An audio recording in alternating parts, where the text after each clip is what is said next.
Hey, true believers. Chris Mack coming at you with King Spawn #1.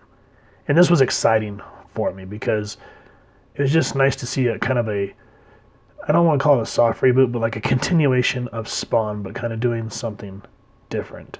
I was reading the teaser on Image's website, and it said, like the last time there was an ongoing series for Spawn was launched back in 1992 when Todd and all them first made Image. That was almost 29 years ago. I actually remember when Spawn and Wildcats and Gen 13, all the Image imprint comics were being announced in Wizard Comics. So to see almost 30 something, close to 30 years later, and to see a Spawn #1, see this book sell for almost 500,000 copies, that's awesome. I'm glad to see that, to show that comics can still thrive. And, to see that the original creator still has a hand in it, that's also something I can really appreciate. So with that said, of course I had to get the McFarlane variant. There's a bunch of different covers, but if I'm going to get a new Spawn book, of course I'm going to get the one from Todd. Speaking of the people working on King Spawn, the script and plot, Sean Lewis, Todd McFarlane edition dialogue, and then backup stories. Art, Javier Fernandez, doing the King Spawn. Steven Segovia, Mauricio Takara, Philip Tam, Brett Booth. Inkers, Adelso Corona, Daniel Henriquez. Colors, FCO Placencia. Additional colors were Andrew Delhouse, Marcio Maiolo, Peter Steigerwald, and Dave McCain. Letters and world design. Oh, and of course, Tom Orzanowski, got to get old school up in there. Here's all the different copies, variants. So I'm glad that Sean Gordon, Murphy, and Brett Booth, Greg Capullo, that's awesome. Just very cool. And then, of course, Todd McFarlane created Spawn, blah, blah, blah, blah, blah. Now, this book, I'm not going to lie to you. I'm not going to beat around the bush. We open up kind of at an elementary school or preschool, and we get this cult member. He's like, does anyone know what the Bible is? My mom says it's like a comic book. And then he goes, no, not just monsters, just love. That's cool. I'll read you my favorite passage. And see how everything kind of goes from bright to how the colors start to fade into darkness. It's just, yeah, I'm not going to spoil what happens per se. Like, when I turned the page, I went, oh my God. And I don't want to give that away in the review. I want you guys to read it and feel the impact like I did. Needless to say, it gets Spawn's attention. Same with Jessica Priest, who's the She-Spawn, which this book really calls back to a lot of the old school Spawns. Many of them I don't remember because it's been so damn long since I read my Spawn comics. But I like how everything really starts to get, accumulated here in this book. So they're overlooking a funeral.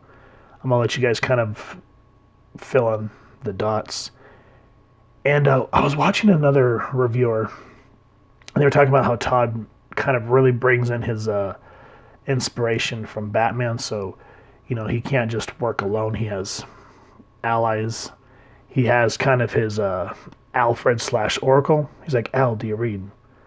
I've searched, but I'm not seeing any connections to these shadow players.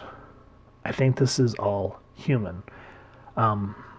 Mark, I'm not too sure where he came about in the comics, but he eventually starts working for Spawn as kind of like the man in the chair, as they said in Spider-Man, Far From Home? But Jessica here, she's like, Mark's doing the best he can. You may want to ease up a little bit. Mark's a big boy. He can handle it. And the book just really knows how to add that dread. The absence of colors. Spawn having the predominant red, showing that, he's a victim from hell.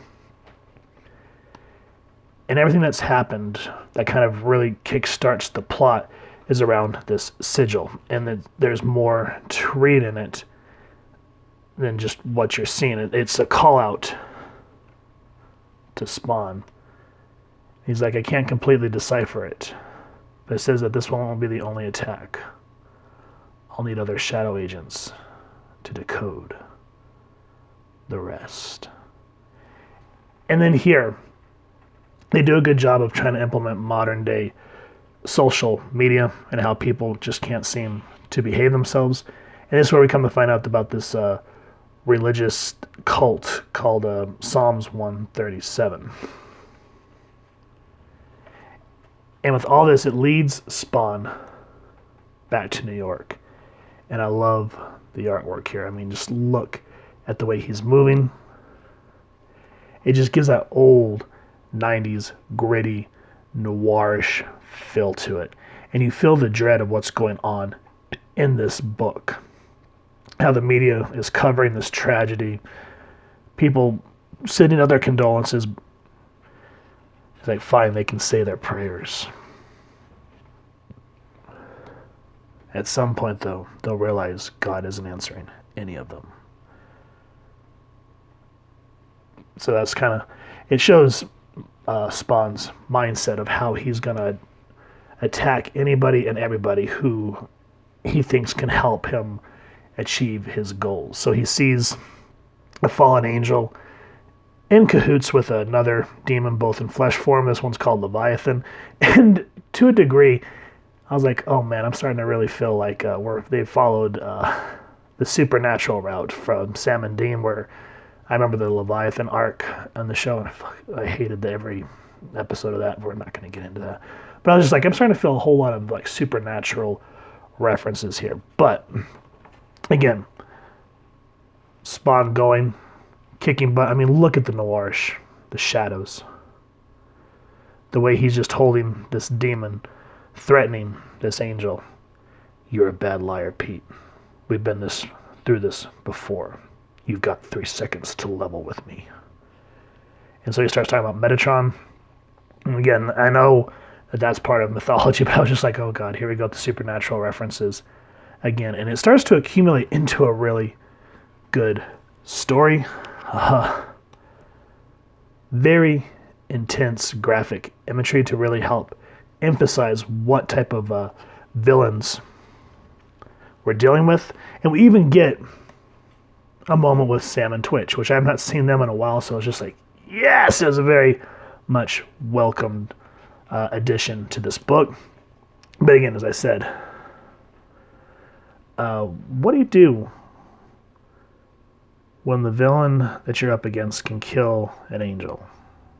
And you can see the carnage, just emphasizing this story. It's just, it hits you on a whole bunch of levels.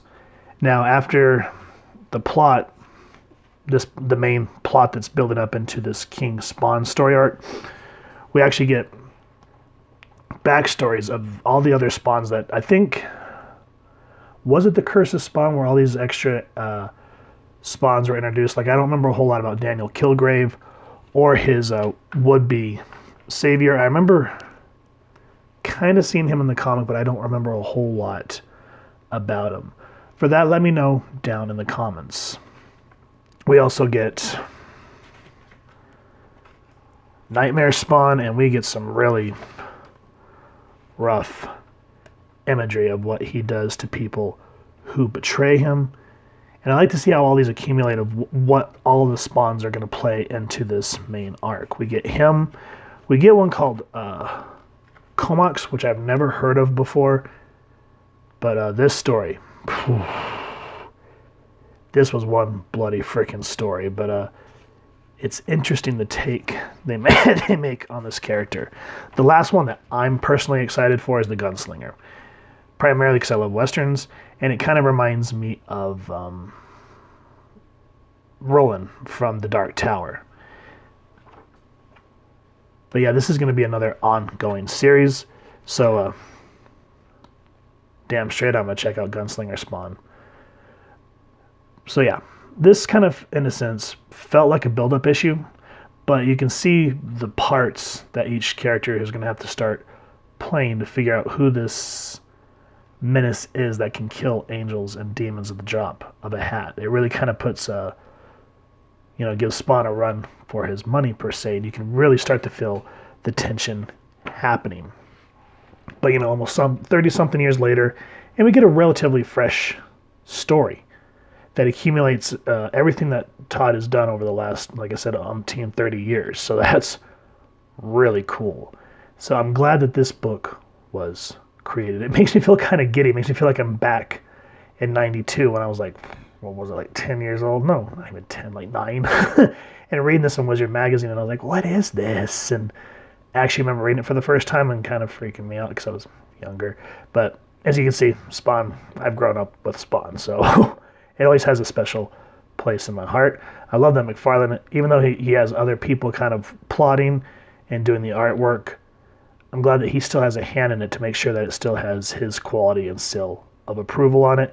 And the way that he just marketed it, reaching out to the fans and getting everyone amped about it, that's the way you do it. And that's why this book sold almost 500 million, or I'm sorry, not 500 million, 500,000 copies. Excuse me. So if you have enjoyed what you've seen, please, first and foremost, support your local comic shop and pick up a copy. Definitely worth it. It's one of those milestone books. Again, I don't care about the event, just the fact to see a new Spawn comic from McFarlane. That's what matters, and it's exciting. If you've enjoyed this review, we really would appreciate it if you take a moment to hit like, share, and subscribe. Helps the club channel more than you could possibly know. And if you want my hit that hell Spawn bell next to subscribe, that way as we continue to upload content, you guys will get notified. Come to the channel, and we love talking with you and hearing your thoughts and feedback down in the comments below or our social media pages, which I'll make sure to leave the links down in the description. So with all that said, thank you so much for stopping by. Hope you all continue to have an absolutely amazing day reading, and happy hunting, true believers.